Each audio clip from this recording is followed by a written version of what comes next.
예, 눈 감은 시간이 눈 뜬 시간보다 강하다라는 제목으로 하나님 말씀 증거하도록 하겠습니다. 사람들은 다 실수와 실패를 합니다.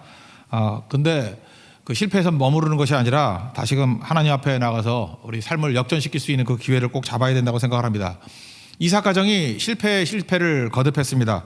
먼저 이삭이 하나님의 뜻보다 자기 욕심 내세우다가 집안 뒤죽박죽 만들어 버렸습니다. 또 그의 아내인 리브가도 마찬가지죠. 27장 45절 보니까 이제 하루에 너희 둘을 이루랴. 어찌 하루에 둘을 이루랴. 그러니까 무슨 얘기입니까? 지금 야곱만 아니라 에서의 마음도 엄마를 떠났다 그런 뜻이죠. 그러니까 이런 과정을 통해 가지고 에서의 마음이 그 어머니의 마음과 멀어져 가지고 아들을 이미 잃었다 이렇게 표현을 하고 있습니다. 더 이상 야곱만이 아니라 에서도 다 잃게 되었다. 그러니까 엄마도 다 깨지게 되었죠. 에서야 말할 것도 없죠. 좋은 부모, 좋은 유산 받았음에도 불구하고 다 잃어버리는 그런 과정을 갖게 되었다는 것입니다. 야곱은 어떻습니까? 하나님이 약속하신 거 기다리면 주실 것인데 괜히 인간적인 방법을 쓰다가 다 잃어버리게 되었습니다. 나중에 그 바로왕 앞에서 그런 얘기 하잖아요. 내가 험악한 세월을 살았다고. 130년 동안 죽을 고생 당하는 험악한 인생을 살았다. 이런 고백을 합니다. 이런 모든 과정의 출발이 지금 28장입니다. 1절부터 9절까지 내용은 이렇게 집 떠나는 아들에 대해서 아버지가 축복과 당부를 하는 내용이고, 이제 실제로 10절부터 22절까지는 집 떠난 삶, 그 자체가 광야잖아요. 광야의 삶의 시작. 그것도 또 밤입니다. 밤. 광야의 밤. 그 시작을 알려주고 있습니다. 어떻게 이 어려운 가운데 하나님을 만나고 하나님의 뜻이 이루어져 가는지 그 과정을 두 파트를 통해서 살펴보도록 하겠습니다. 첫 번째 내용은 이렇습니다. 아무리 실패하고 넘어졌다 할지라도 하나님을 놓치지 말라는 것입니다. 언제나 다시 하나님으로 to God again, 하나님께 다시 돌아가는 그 모습이 있어야 된다는 것입니다. 지금 만신창이가 됐죠. 어디서부터 깨졌는지 어디서부터 무너졌는지 모를 수 있습니다. 뭐 그건 괜찮습니다. 근데 아버지가 지금 얘기해 주는 게 뭐냐? 이삭의 아들에게 주는 원칙, 다시 하나님에게로 돌아가면 살 길이 있다. 이걸 말해주고 있다는 것입니다. 네 삶이 아무리 고통과 고난으로 점철되어 있다 할지라도 다시 하나님으로 이거를 강조하고 있다는 것입니다. 우리 옛날에 뭐 그런 비유 많이 들었죠. 유리창이 있었는데 깨졌습니다. 깨지면 가치가 다 떨어지는 거 아닙니까? 깨진 유리입니다. 그런데 어떤 그 장인의 손에 들어간다 그러면 깨진 유리를 잘 모아서 또 색칠을 하면은 그 스테인드 글라스가 된다 그러지 않습니까? 특별히 이란 같은 데 가보면은 스테인드 글라스 멋진 게 많이 있는데, 하나님께서 우리를 붙들어서 깨진 우리를 하나님 손에 맡겨주시기만 하면 깨진 상태에서 머무는 것이 아니라 스테인드 글라스가 되게 만든다는 것입니다. 오히려 가치 없어지는 게 아니라 더 나은 가치를 갖게 된다라는 것입니다. 저는 이삭의 믿음 때 참 중요하다고 생각합니다. 자기 아버지 역할 제대로 못했잖아요. 그죠? 그래서 무너진 모습, 깨진 모습, 좀 안타까운 모습, 초라한 모습이지만 아들을 축복하기를 머뭇거리지 않습니다. 우리도 마찬가지예요. 축복이 뭐예요? 내가 준다는 게 아니죠. 하나님 붙들고 하나님께서 이 아들에게 복 주시기를 원합니다. 그 마음이 꼭 중요하다는 것입니다. 그래서 이렇게 얘기를 해요. 네가 지금 살인의 위협 때문에 도망치지 않느냐? 뭐 내용 그런 거죠. 형 애서 때문에 지금 도망가는 거 아니에요. 그렇지만 그걸 도망 과정이라고 생각하지 말고 도망 과정 속에서 하나님께서 내게 주신 뜻을 이루었으면 좋겠다. 그 내용이 뭐냐 하면 결혼 문제 꼭 해결해라. 이전에도 우리 아버지 아브라함이 나를 결혼시키기 위해서, 엄마 만나기 위해서 이렇게 종을 보내서 그 24장에 보면은 오랜 기간 동안에 그 아내를 얻어오는 과정이 있지 않았느냐. 너도 마찬가지라는 거예요. 너는 종을 보내지는 않지만 네가 직접 가가지고 이런 고난의 시간을 하나님께서 너를 향하신 뜻인 결혼 문제를 철저히 해결하는 축복의 기회로 삼기를 원한다. 항상 하나님 중심이 되면은 하나님 나라에는 쓰레기통이 없다고 그랬죠. 버릴 게 없다고. 이거 도망식이라고 생각하지 말고 하나님께서 너에게 주신 축복을 누리는 시간이라고 생각했으면 좋겠다. 이렇게 축복하고 당부를 하고 있습니다. 1절과 2절을 읽겠습니다. 시작. 이삭이 야곱을 불러 그에게 축복하고 또 당부하여 이르되 너는 가나안 사람의 딸들 중에서 아내를 맞이하지 말고 일어나 밧담 아람으로 가서 내 외조부 부두엘의 집에 이르러 거기서 내 외삼촌 라반의 딸 중에서 아내를 맞이하라. 그 다음에 이제 얘기하는 게 뭐냐면 필수적인 핵심 사항이 있다라는 거예요. 내용이 뭐냐면 반드시 전능하신 하나님을 만나야 된다는 것입니다. 이 전능하신 하나님, 여기 엘 샤다이라고 되어 있는데 불가능이 없는 하나님이에요. 그래서 모든 것을 가능하게 만드는 하나님, 그 하나님, 아브라함이 만났던 하나님이 엘 샤다이 하나님이고 내가 만났던 하나님도 엘 샤다이 하나님인데 너도 1대1로 하나님, 그 엘 샤다이 하나님, 전능하신 하나님을 만나기를 원한다. 그런 말씀입니다. 우리가 인간적인 생각을 가지고 하나님을 만날 때는요, 작은 하나님, 자기 머릿속에 제한을 둔 하나님을 만날 수밖에 없다는 것입니다. 근데 진짜 하나님이에요. 전능하신 하나님을 만나야지만 된다라는 것입니다. 종교계였던 마틴 루터가 그 있었던 일화가 있잖아요. 근심하고 낙담하고 막 그러니까 아내가 상복 입고 와가지고 하나님 죽었다고. 그럴 리가 있냐고. 하나님 죽지 않았으면 당신이 이렇게 낙심할 리가 없다고. 그때에 아내와 대화 속에서 나왔던 위대한 말이 있죠. Let God be God. 하나님으로 하나님 되게 하라. 너의 하나님을 너무 작게 여기지 말라는 거죠. 하나님으로 하나님 되게 하라. 그게 바로 무슨 얘기입니까? 엘샤다이 하나님을 만나게 되었다, 그런 뜻입니다. 지금 이삭의 아들에게 말하는 얘기가 그거예요. 엘샤다이 하나님을 만나면은 모든 것이 가능해지니까 그 하나님 만나고 어느 것하든지 어떤 일을 만나든지 담대히 이길 수 있다. 그 길을 찾으라는 거예요. 마가복음 9장에 보면은 예수님이 3명의 돼지와 함께 변화산에 올라갔습니다. 근데 밑에서는 귀신 들린 아들을 데려온 아버지가 있었죠. 못 고쳤습니다. 예수님이 내려오시고 난 다음에 그 아버지가 예수님께 나와서 이렇게 얘기합니다. 9장 22절을 보니까 무엇을 하실 수 있거든 우리를 불쌍히 여기사 도와주옵소서. 무엇을 하실 수 있거든. 이게 아버지의 믿음의 상태가 어떤 거예요? 이게 전능하신 하나님에 대한 믿음이 아니죠. 이건 어떤 반신반의하는 믿음 아닙니까? 하실 수 있거든. 가능성이 있으면은 해달라, 그런 얘기였죠. 아들 고치기 이전에 아버지의 믿음부터 먼저 예수님은 고쳐주십니다. 뭐라고 얘기해요? 할 수 있거든이 무슨 말이냐? 믿는 자에게는 능하지 못한 일이 없느니라. 그때 아버지가 소스라치게 놀라면서 이렇게 얘기합니다. 내가 믿나이다. 나의 믿음 없는 것을 도와주소서. 우리가 그렇다라는 거예요. 지금 이삭이 지금 아들에게 부탁하는 얘기가 뭐냐 하면은 할 수 있거든의 하나님이에요. 그런 하나님이 아니고 네가 진짜 만나야 될 하나님은 엘샤다이 하나님, 전능하신 하나님, 그죠? 능치 못할 것이 없는 하나님, 그 하나님 만나면 삶에서 어떤 일이 벌어진다 할지라도 그 환경과 뭐 조건이 문제가 아니라는 거예요. 무조건 이길 수 있다. 그 하나님을 만나기를 원한다, 그런 거죠. 나는 믿네라는 찬양 우리 처음 부르지 않았습니까? 거기 그런 말씀이 나오죠. 내 앞에 바다가 갈라지지 않으면, 바다가 있으면 하나님께 바다 갈라지게 만들 거야. 내 생각으로는 우리는 홍해를 본 게 있으니까. 근데 혹시라도 바다가 갈라지지 않는다 그러면 이게 구약 사건 아니에요?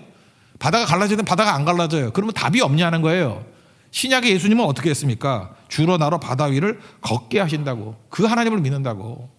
그러니까 우리는 경험, 어디서 들은 얘기들, 내 한계 속에서만 있는 하나님만 잠깐 상정하지 말라는 거예요. 하나님 내가 상상도 못했던 또 다른 길이 있다는 거예요.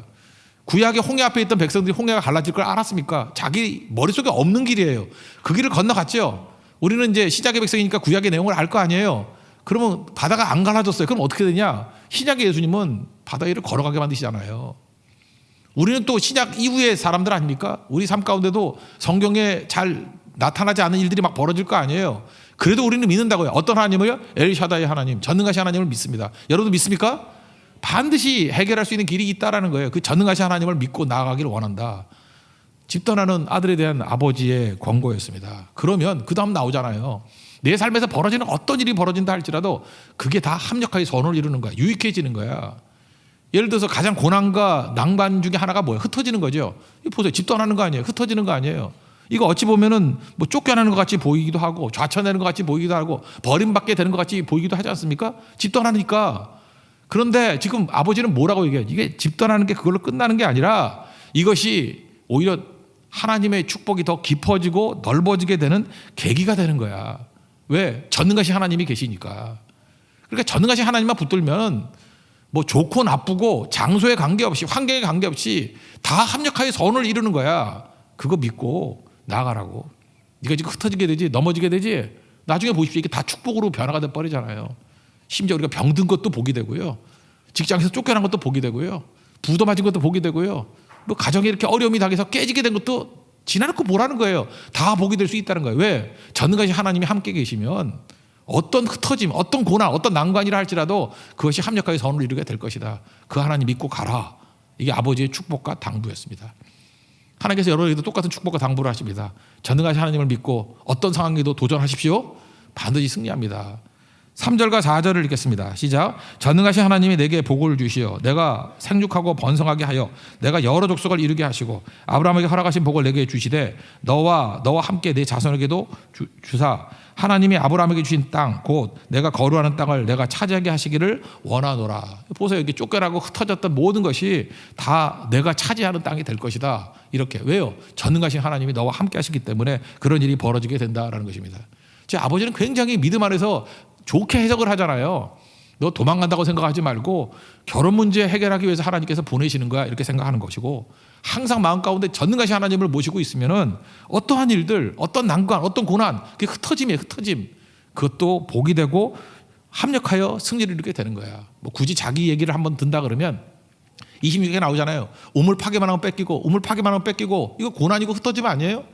그럴 때 계속 전능하신 하나님이 나와 함께 계시니까 어떤 일이 벌어져요? 나중에 르호봇, 넓은 땅을 얻게 되는 곳으로 가고, 그 다음에도 계속 순종하고 하나님과 동행하니까 어떤 일이 벌어져요? 부엘세바가 7개의 우물이라는 것이거든요. 엄청 우물이 터지는 곳, 맹세의 우물, 대적까지도 나아가 와서 화평을 청하고 굴복하는 그런 일들이 벌어지는 거야. 아브라함에게도 그런 게 있었고 나에게도 그런 일이 있어. 너에게도 전능하신 하나님만 붙들면 그런 승리가 있게 될 것이야. 그 하나님 믿어. 그래서 당부는 요약하면 하나예요.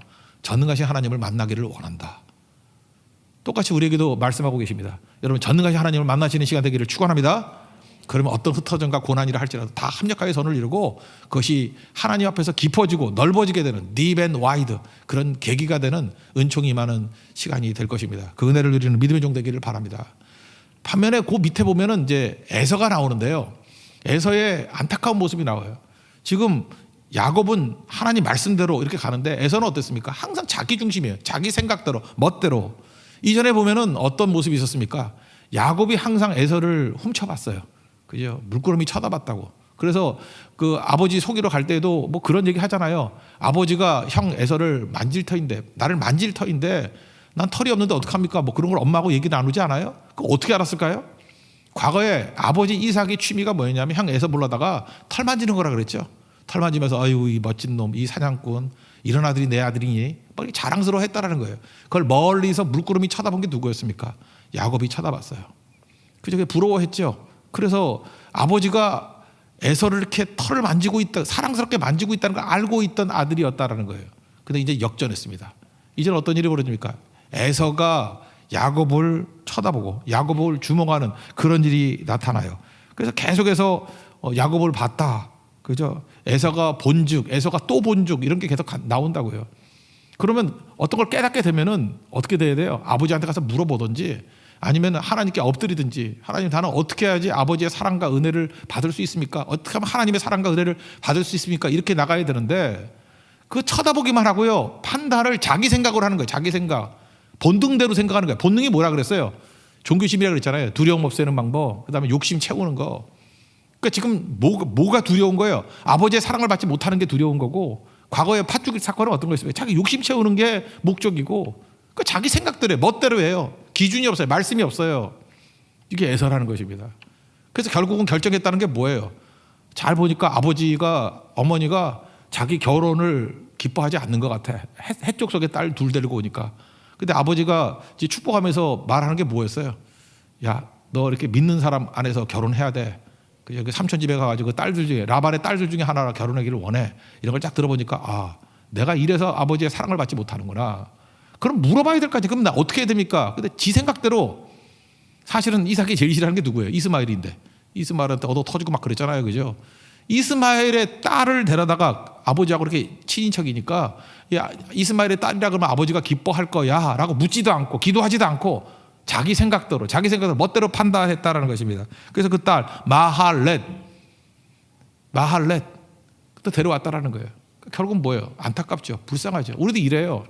내 혼자 생각을 가지고 이렇게 하면 하나님이 기뻐할 거다, 이러면 아버지가 기뻐할 거다, 이렇게 하면 잘 될 거다, 말씀이 기준이 아니라 지 멋대로 생각하면 이렇게 무너지게 된다는 것입니다. 우리 에서의 안타까운 내용 한번 읽어보겠습니다. 6절부터 9절까지입니다. 시작. 에서가 본즉 이삭이 야곱에게 축복하고 그를 밧담 아람으로 보내어 거기서 아내를 맞이하게 하였고, 또 그에게 축복하고 명하기를 너는 가나안 사람의 딸들 중에서 아내를 맞이하지 말라 하였고, 또 야곱이 부모의 명을 따라 밧담 아람으로 갔으며, 에서가 또 본즉 가나안 사람의 딸들이 그의 아버지 이삭을 기쁘게 하지 못하는지라. 이에 에서가 이스마엘에게 가서 그 본처들 외에 아브라함의 아들 이스마엘의 딸이요 느바에서의 누이 마할랏을 아내로 맞이하였더라. 그는요, 어떤 삶을 수습하는 것이 말씀으로 가지 않습니다. 다시 하나님으로 돌아가는 그런 게 없어요. 그러다 보니까 항상 일회성이고 충동적이고, 여러분 그래서 이걸 뭐라 그래요? 육적인 사람이라 그런다. 육적인 사람. 항상 어떤 상황을 피하는 쪽으로만 가게 된다는 거예요. 그 여러분 성령의 사람이 되십시오. 넘어지고 깨지고 실수하고 실패해도 괜찮습니다. 다시 하나님으로, 이게 성령의 사람이에요. 그러면 소망이 있습니다. 역전이 됩니다. 반면에 아무리 그럴듯하게 산다 할지라도 자기 생각대로 이걸 육신의 사람이라고 하거든요. 육의 사람이라고 하거든요. 육의 사람으로 살면은 답이 없습니다. 답이. 아무리 대안을 찾는다 할지라도 자기 생각이니까 결국 그 답이 뭐예요? 멋대로에 멋대로. 두려움 피하는 쪽, 욕심 채우는 쪽. 답이 아닙니다. 더 인생이 꼬이고 나중에는 들깨 같은 인생을 살지 않습니까? 하나님의 축복과 은혜를 다 받을 만한 그런 위치에 있던 에서가 들깨 같은 천박한 인생으로 떨어지게 되더라는 것입니다. 우리가 아무리 어렵고 힘들다 할지라도 다시 하나님으로 돌아가서 전능하신 하나님을 만나서 우리 삶 속에서 일킴을 받는 하나님의 거룩한 종 되기를 축원합니다. 그 다음 얘기입니다. 이제 광야로 나가게 된 야곱의 이야기입니다. 여기서 오늘 제목을 삼았는데 눈 감은 시간이 눈뜬 시간보다 강하다. 여기서 하나님을 만나게 되는 사건이 벌어지게 됩니다. 광야, 험난한 곳이죠. 또 하나 밤, 그러면 더 어두운 곳입니다. 그 광야의 밤, 이게 야곱에게 임했던 상황이었다는 것입니다. 여러분 집 떠나보셨습니까? 그냥 여행 이런 거 말고요. 쫓겨나 보셨습니까? 어디 집에 있을 수 없어가지고 이렇게 빈몸으로 떠난 적이 있습니까? 옛날 우리 전쟁 같으면은 피난민으로 떠났을 때 이런 심정이었다고 얘기를 합니다. 아무것도 없이 그냥 몸 하나 가지고 떠난 그런 상황. 한번 야곱이 그런 상황이었던 것 같습니다. 생소한 땅입니다. 그리고 정처 없습니다. 거기다가 두려움과 공포가 있고 또 자기 잘못한 것도 있잖아요. 죄책감도 있고 수치심도 있고. 그래서 광야로 가게 되었습니다. 광야가 MDBR. 그래서 이스라엘 백성들은 이스라엘 히브리어는 자음밖에 없다 그랬잖아요. MDBR. 그 영어 자음이에요. 영어로 표현하는 거예요. 미드바르. 광야입니다. 광야. 근데 MDBR, M만 빼면 돼요. DBR, 그게 다바르, 말씀이거든요. 그래서 이스라엘 백성들은 광야라는 단어를 들을 때 말씀이 동시에 생각나요. 미드바르 그러면 다바르가 생각이 난다고. 광야는 아무것도 없는 곳입니다. 그죠? 필요한 것들이 아무것도 없고 사람도 없고 도움도 없고 아무것도 없는 곳이에요. 다만 있는 것이 딱 하나예요. 다바르, 말씀만 있는 곳이었다는 것입니다. 광야는 외로운 곳이에요. 그래서 하나님 만나는 거예요. 여러분 인간은 어차피 외로울 수밖에 없습니다. 두 종류죠. 병들어 보십시오. 병들어 외로워요. 위로해 주는 사람이 있고 간호해 주는 사람이 있다 할지라도 결국은 혼자 아픈 거거든요. 병들어 보세요. 중병에 한번 걸려 보세요. 진짜 외롭다고. 그때 만날 수 있는 하나님이 있지 않으면 못 견딥니다. 죽음 외로운 겁니다. 죽을 때 뭐 같이 죽나요? 혼자 죽지. 그러니까 죽음의 상황에 처하게 되면 누구나 다 외로워하더라고요. 다들 막 두렵고 힘들어해요. 근데 전능하신 하나님에 대한 믿음이 있고 동행하실 하나님이 계신 분들은 죽음도 두려워하지 않더라고. 스테반 보세요. 그죠? 함께 하시는 분이 계시니까 두려움 없이 천사의 얼굴 하면 가잖아요. 우리 다 100% 병들고 100% 죽게 돼 있습니다. 두렵지 않고 외롭지 않기 위해서 필요한 건 뭐냐면 동행하시는 하나님 있고 계셔야 된다는 것입니다. 이제 광야의 밤 이걸 맞이하게 됩니다. 야곱이 집 떠나니까 잘 곳이 없잖아요. 유숙, 말이 유숙이지 그냥 땅바닥에 자게 됐다 그런 얘기죠. 들판에 자게 됐습니다. 돌베개를 베고 잤다 얘기 나오지 않습니까? 그러면 뭐 야곱의 특징이 목침 비슷하게 딱딱한 거 베고 자는 게 취미더라 그 뜻이 아니죠. 그냥 험난하다 그것도 맞지만 여기서 말하는 돌베개를 주석 같은 데 보면요 호신용이다 그런 얘기를 해요. 들판에서 자니까 강도가 올지도 모르고 또 들판에서 자니까 들짐승들 들개들이 와가지고 물어뜯을지도 모르는 거잖아요. 그래서 잠은 자야 되는데 불안하게 잠을 자는 거예요. 어떻게 해요? 돌베개 손을 꽉 쥐고 있대요. 그래서 언제든지 호신용으로 이 무기로 쓸 수 있는 돌. 그러니까 베개조차도 쉴 수 있는 베개가 아니라 호신용 무기로 쓰는 것을 베개로 삼아야 될 그런 삶. 그러니까 이게 험난한 삶이고 힘든 삶이었다 그런 얘기죠. 그래서 광야의 밤 첫째 날이 시작이 됩니다. 10절과 11절 다 같이 읽겠습니다. 시작. 야곱이 브엘사바에서 떠나 하란으로 향하여 가더니 한 곳에 이르러는 해가 진지라 거기서 유숙하려고 그곳에 한 돌을 가져다가 베개로 삼고 거기 누워 자더니 그때에 자고 있을 때 하나님을 만나게 되었다는 것입니다. 이게 되게 중요한 거예요. 자고 있다는 게 뭐예요? 자기의 무력감, 자기의 수동성 뭐 이런 걸 말하는 거 아니에요? 자고 있을 때 그러니까 눈 감은 때죠. 눈 감은 때 오히려 자기가 활동하고 원래 능동적인 사람 아니에요? 자기가 어떤 작전을 짜가지고 장자권도 뺏고 아버지 축구권도 뺏고 그런 사람 아니에요? 능동적으로 살았던 사람 아닙니까? 근데 자고 있다는 건 뭐예요? 수동적인 거예요. 무기력한 거예요. 아무것도 못하는 거예요. 그것도 광야에서 돌베개 베고 자고 있습니다. 그때에 눈 감을 때예요. 그때 하나님을 만나게 된 거예요. 이것이 그의 인생, 눈 뜰 때보다 더 강력한 인생을 살게 되는 힘이 되었다라는 것입니다. 그게 중요한 거죠. 뭘 봤어요? 사다리 봤어요. 사다리. 땅에서부터 하늘까지 다 있는 사다리를 봤다고요. 사다리를 보니까 천사들이 오르락 내리락 하고 있어요. 그래서 알 수 있는 게 뭐죠? 아, 하늘까지 연결되는 길이 있구나. 이걸 하나 본 거죠. 그죠? 하늘, 열린 하늘 속에서 나아갈 수 있는 길이 있구나.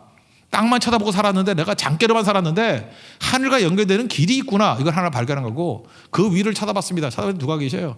하나님이 계시는데 하나님이 어떤 모습으로 계십니까? 서 계셔요. 하나님이 서 계셨다는 건 무슨 얘기냐면은 일하고 계신다는 거예요. 그러면서 말씀하시죠. 축복하시죠. 그죠? 아브라함, 이삭에게 임했던 하나님 축복이 내가 너와 함께 하겠다고. 그래서 그 하나님의 말씀을 듣고 뭐라고 해요? 여기 있는 모든 것들 다 내게 주겠다고. 근데 참 묘한 게 뭐냐면 하나님은 서 계신데 이게 두 가지 지금 대비시키는 거예요. 하나님은 서 계시는데 지금 야곱은 누워 있잖아요. 하나님이 일하시는 거라는 거예요. 나는 수동적으로 아무것도 안 해도 되는 거야. 하나님께 맡기기만 하면 된다라는 거예요. 그러면 하나님이 일하시는 거고 나는 눈 감고 있습니다. 내가 눈 뜰 때 더 일 많이 하는 거잖아요. 아니에요. 눈 감고 있을 때 이게 기도의 시간이고 예배의 시간이거든요. 내가 눈 감고 있을 때 오히려 눈 뜰 때보다 더 강력하다는 거예요. 왜? 하나님이 일하시기 때문에. 이게 중요한 거죠. 여러분 안식이 뭐라 그랬어요? 맡기는 거죠. 맡길 때 하나님이 더 강력하게 일하신다는 거예요. 우리 그 시편 127편 2절 같은 데 나오잖아요. 사랑하시는 자에게 잠을 주신다. 무슨 뜻이에요? 내가 정을 지키려고 그러고 뭐 수고의 떡을 먹으려고 그러고 온갖 짓을 다 한다고 되는 게 아니라는 거예요. 맡기라는 거예요. 하나님께 맡기라는 거예요. 자는 거거든요. 그러면 하나님께서 다 이루어 주신다는 거. 지켜주시고 보호해 주시고 열매 거두게 해 주신다. 여러분 믿습니까? 그게 시편 127편 1절 2절의 메시지라는 거예요. 또 마가복음에도 그런 말씀 나오죠. 27절에 4장 27절에 밤낮 자고 깨고 하는 중에 그 씨가 자란다고. 내가 하는 게 없죠. 나는 자고 있는 거예요. 난 누워 있는 거예요. 서 계신 하나님이 다 일하고 계신다는 거예요. 우리의 삶의 모든 것들을.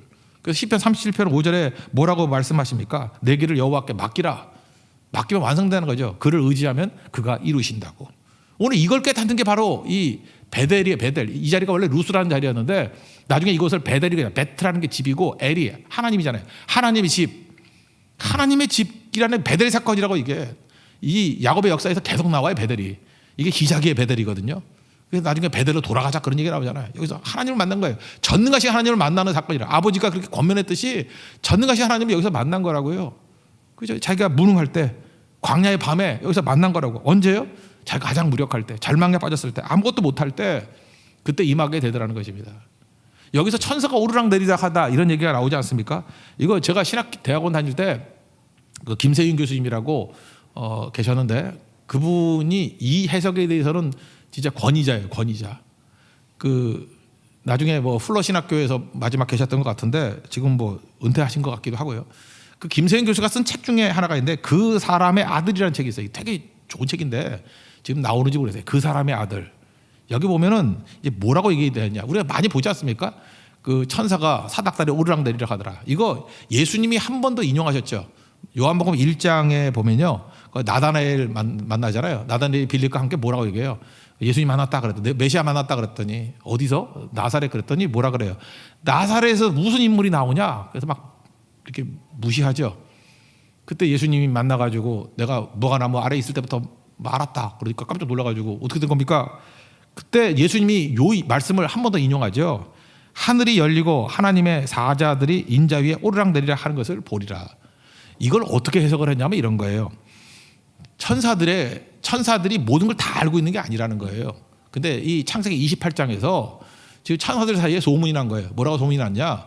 야곱은 성격이 별로 안 좋잖아요. 사기치는 성격 아니에요. 속이는 자 아니에요. 그죠? 그래서 천사들도 약간 무시했는가 봐. 근데 천사들 사이에 소문이 난 거예요. 하나님께서 저렇게 속임수 많고 저렇게 성품 더러운 야곱을 들어 쓰셔서 하나님의 놀라운 일들을 이루신다라고 하는 소문이 난 거예요. 그래서 이제 하나님이 야곱을 통해서 작품을 만드시기 시작하신다라는 소문이 나가지고 천사들이 사닥다리 오르락 내려가면서 설레발 치고 있다는 거예요. 설레발 치다 궁금해가지고 자기들끼리 야 야곱 보자 저게 야곱이래 그 난리치는 거. 별 감독이 없으신 거 보세요.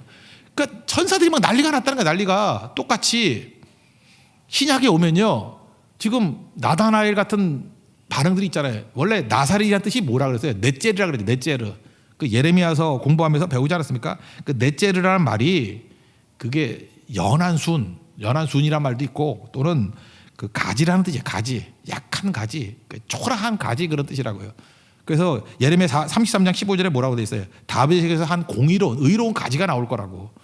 그 가지라는 말이 넷제르인데 넷제르가 음력돼 가지고 신약에서는 나사렛이 된 거라고. 그러니까 나다나엘이 뭐라고 얘기한 거예요? 이 나사렛에서 뭘 알 수 있어요? 초라한 가지, 그런 뜻이라고요. 아주 보잘것없는 가지.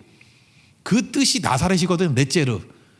그러니까 그 말뜻과 현실을 얘기하는 거예요. 나사렛이라는 비천한 거, 그 보잘것없는 곳에서 무슨 메시아가 나. 똑같은 거예요. 야곱같이 저렇게 초라한 놈한테 무슨 하나님의 능력이 나타나.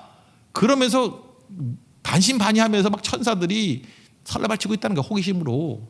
이게 28장의 얘기고, 또 예수님도 똑같은 사건이 신약에서도 벌어지고 있다, 그런 얘기를 하는 거죠.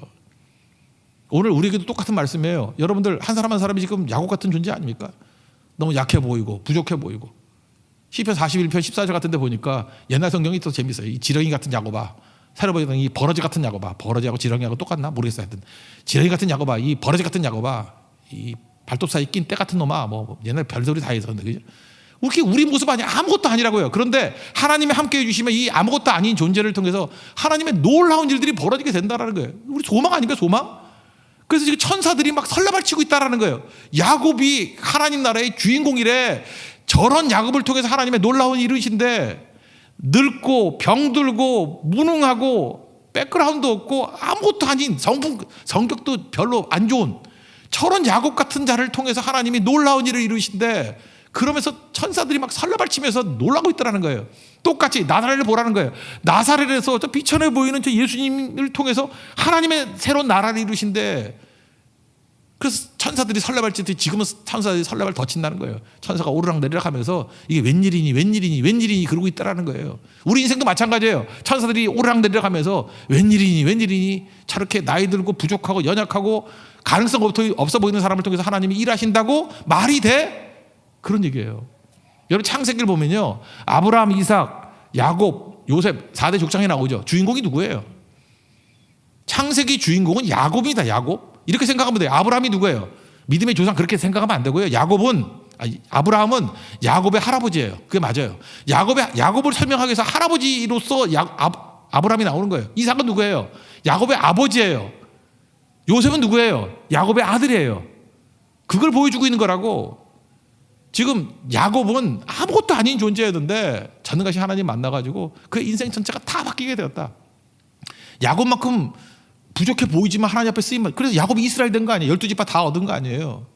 할아버지 아브라함도요, 아들 둘이 있었는데 이스마엘은 버림받았잖아요. 그죠? 하나밖에 못 건졌잖아요. 이삭도 마찬가지, 에서 버림받았잖아요. 그런데 이스마엘도 꽤 괜찮은 사람이에요. 에서도 보세요, 성품 괜찮잖아요. 뭐 아버지 이렇게 잘 해주려고 망난이는 아니잖아요. 막 가는 인생은 아니잖아요. 그런데 야곱의 12아들 보면은 4명의 엄마에게서 성질도 다 이상하죠. 막 동생 죽이려고 그러고 팔아먹으려고 그러고 지들끼리 싸우고 하여튼 별의별 놈들 다 있잖아요. 그럼에도 불구하고 12아들 하나도 버린 아들이 없어요. 그 살인자 같은 놈들도 다 뽑아가지고 자기 서무하고 간통하고 그런 놈이 있잖아요. 그 르우벤 같은 거. 그런 말같지도 않은 놈들까지도 다 구원시키고요. 레위, 시므온, 레위 다 구원시키고요. 다 아들로 삼았어요. 다. 그게 다 12지파가 돼버렸다고. 이게 야곱이란 거예요. 야곱. 그렇게 천사들이 설레발치는 거죠.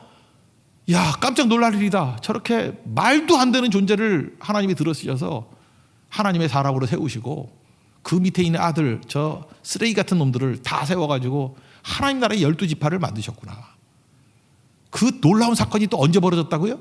예수님 당시에 벌어져서 천사들이 또 설레발치고 있다는 거예요. 오르락내리락하면서. 세 번째는 어디겠어요? 우리의 삶이에요. 우리의 삶.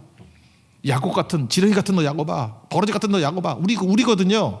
우리의 삶 속에서도 하나님께서 전능하신 하나님을 믿고 나아가는 우리에게 하나님께서 이런 일들을 보여주시기를 원하신다는 것입니다. 믿습니까? 이런 역전을 바라보는 것이 오늘 이 본문의 핵심이라는 거예요. 이거 붙들고 일어서는 종이 되라는 것입니다. 그게 하나님의 말씀이에요. 그래서 조건이 뭐냐? 임마누엘이요. 하나님이 함께 하시기만 하면 돼요. 그것만 믿으면 된다고. 15절 한번 읽겠습니다. 시작. 내가 너와 함께 있어 내가 어디로 가든지 너를 지키며 너를 이끌어 이 땅으로 돌아오게 할지라. 내가 내게 허락한 것을 다 이루기까지 너를 떠나지 아니하리라 하신지라. 아무리 연약하고 부족하다 할지라도 전능하신 하나님, 아버지가 얘기했죠. 이삭이 그 하나님을 만났습니다. 지금 만나서 내가 너에 대한 뜻을 다 이루기까지 결코 떠나지 않겠노라. 그 하나님 만나면 능히 승리할 수 있다는 것입니다. 약해도 괜찮습니다. 부족해도 괜찮습니다. 오늘도 전능하신 하나님과 동행함으로 말미암아 이런 역전을 체험할 수 있는 하나님의 종 되길 바랍니다. 그래서 이 베델의 하나님이라 그러는데 이때 하나님을 만났을 때 야곱의 태도가 이제 바뀌어가기 시작하는 거예요. 야곱은 원래 어떤 사람이에요? 능동적인 사람이라니까요. 자기가 뭘 하려고 그러는 사람이에요. 지난 차례 때도 얘기를 했죠. 두 가지 개념이 있는데 교회, 하나님 나라 개념이 정원이라는 개념이 있고 정원, 가든. 또 하나가 생태계, 에코시스템, 이 두 가지 가능성이 있다고요.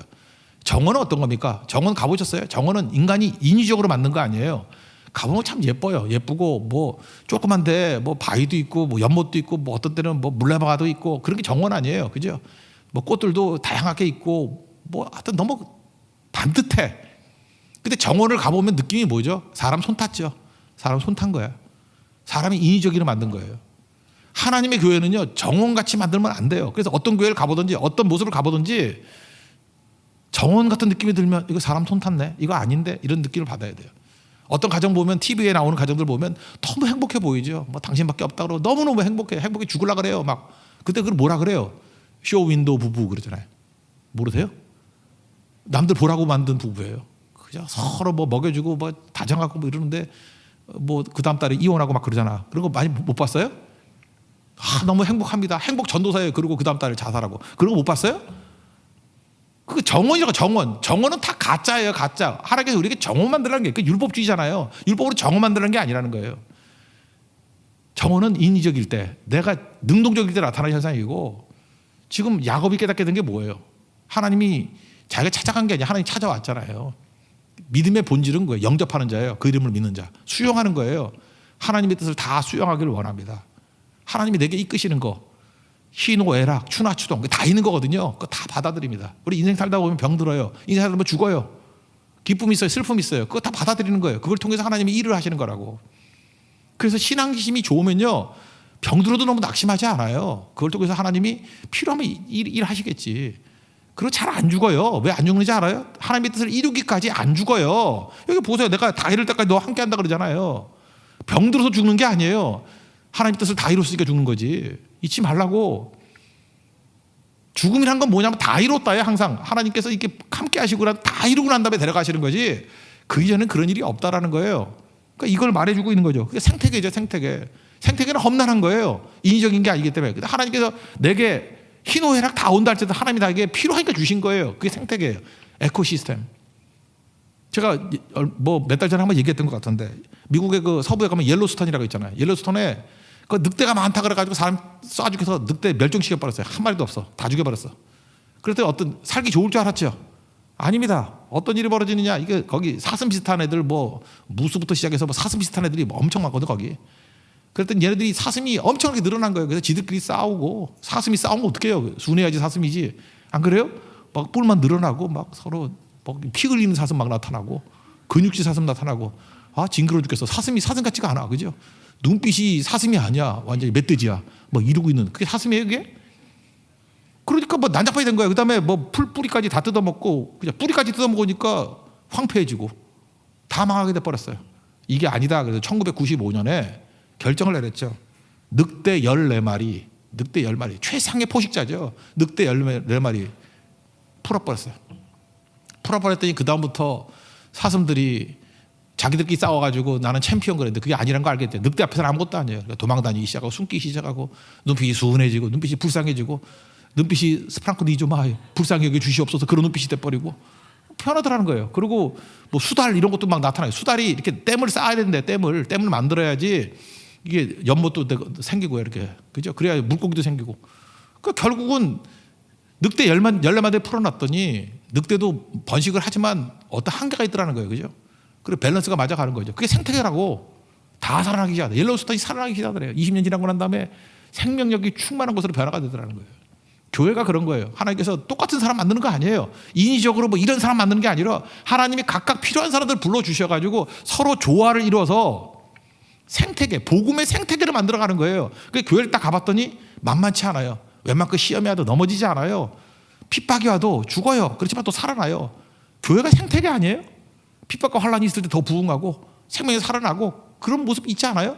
늑대가 오고 순교, 출교 있다 할지라도 싱싱해지는 거기 생태계 아니에요? 교회는 그런 곳이에요. 지금 하나님께서 야곱의 삶을 통해서 야곱이 12아들 다 살렸던 이유가 뭔지 알아요? 정원으로 만들지 않았어요. 12아들을. 그 짐승 같은 놈들도 있고요. 저 괜찮은 애들도 있고 나약한 애들 있고 다 생태계예요. 보고만이 생태계.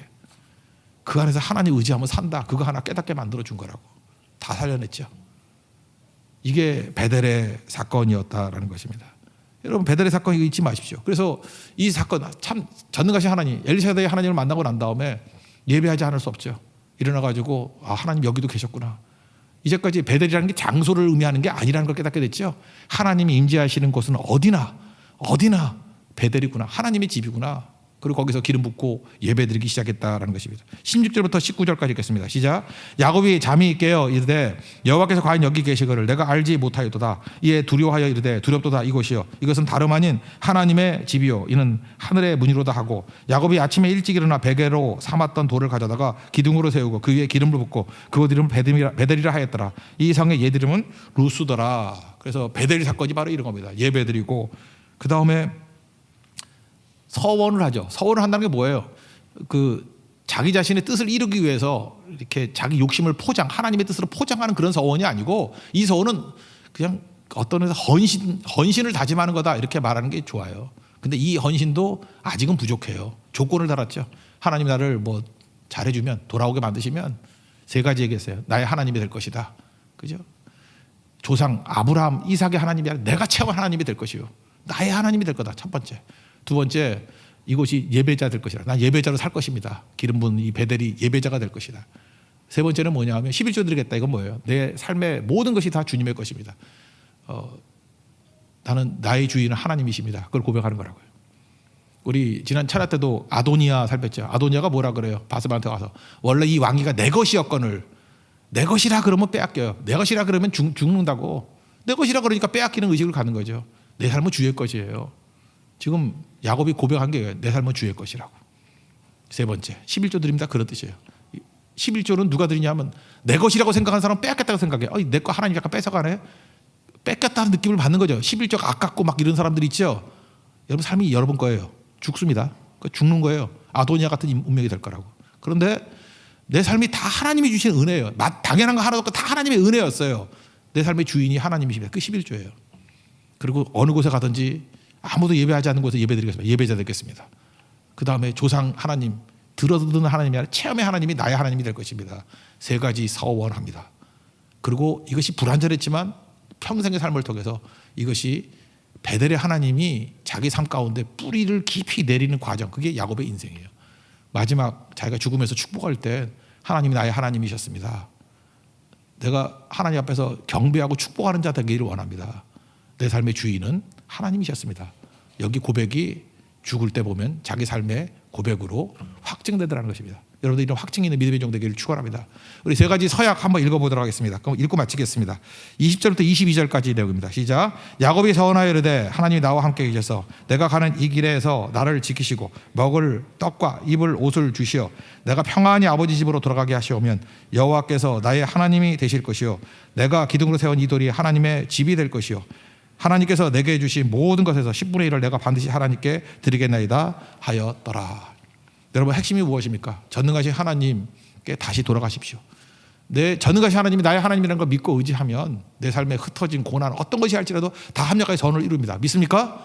그리고 실제로 하나님 만나고 나니까 어떤 조건에도 관계없이 언제나 승리하는 하나님의 거룩한 종이 되더라는 것입니다. 야곱이 주인공입니다. 여러분이 야곱입니다. 버러지 같고 지렁이 같은 우리 존재입니다. 근데 나 같은 부족한 종을 통해서 전능하신 하나님이 함께해 주시니까 내가 믿고 하나님과 동행하면 어마어마한 일을 하신다는 거예요. 그걸 누가 보고 막 놀란 거예요? 천사들이 사다 위로 오르락내리락하면서 설레발 치면서 야 이게 웬일이니 28장에 한번 나왔고 요한복음 1장에 한번 나왔고 그 다음에 우리 삶 속에서 또 한 번 그런 천사들이 설레발 치는 일이 나타나는 삶의 역전을 체험하는 믿음의 종 되기를 축원합니다. 자리에서 일어나겠습니다. 아무도 예배하지 않는 예배자 찬양하겠습니다.